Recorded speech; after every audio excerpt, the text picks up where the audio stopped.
bringing you the news and information you need from the people making a difference.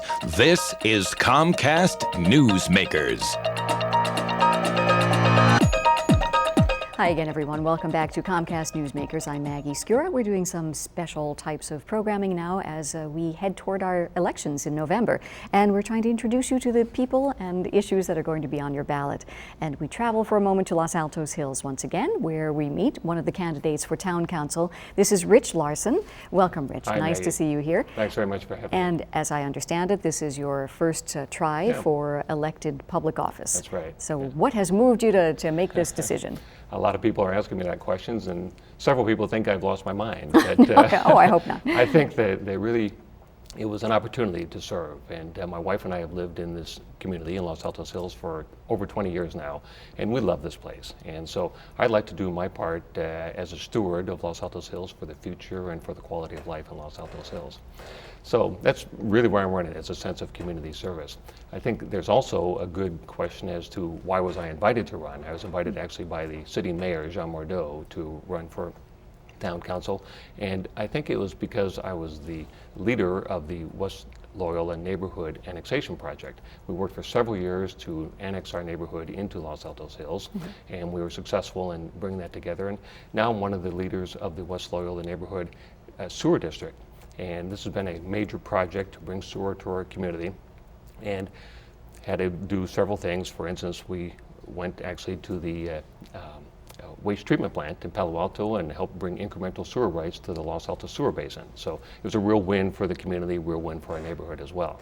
So we're hoping to have sewers installed at the end of this next year. Oh, I'm sure the residents will be thrilled. We're delighted to be able to flush and not have to worry about what happens next. So, well, you said it. Exactly.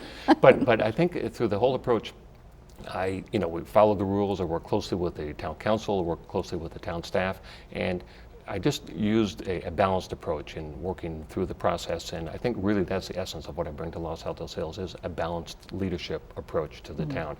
And I'm really proud to say that every one of the 5 members of the town council has endorsed me for this election. I'm the only candidate that's been endorsed by all 5 members. Well, that is a statement. Yeah. So I'm very pleased about that. So some of the thoughts that I've had in terms of what's important for the future of Los Altos Hills, I'm very interested in and want to make sure that we're fully disaster prepared. In other words, for earthquakes, for wildfires. We live in that sort of country.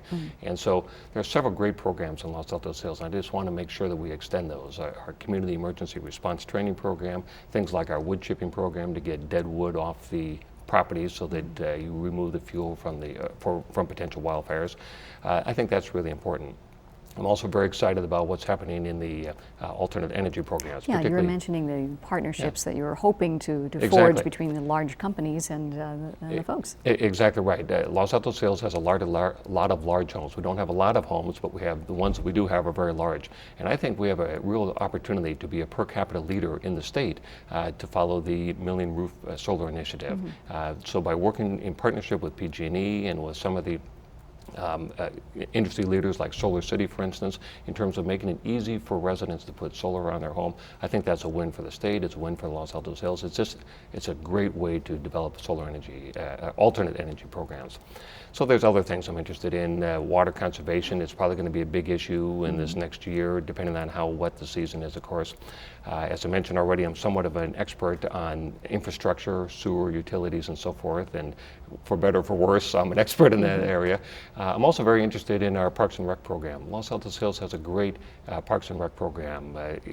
Westwind Barn, you've probably heard about it in the past, is kind of the headquarters of our Parks and Rec program. But we have pathways throughout the town. We have events that center around Westwind Barn for 4-H, for handicap riders and so forth. So we have a great Parks and Rec program there. And I just want to let folks know that if you've been getting flyers and so forth from the various candidates in Los Altos Hills, Rich Larsen is the guy with the Bichon Frises. He didn't get to bring them today. Me and my 2 puppies. He's getting recognized for his little puppies. Exactly right. Well, thank you so much for being with us today. A pleasure to have you, and good luck.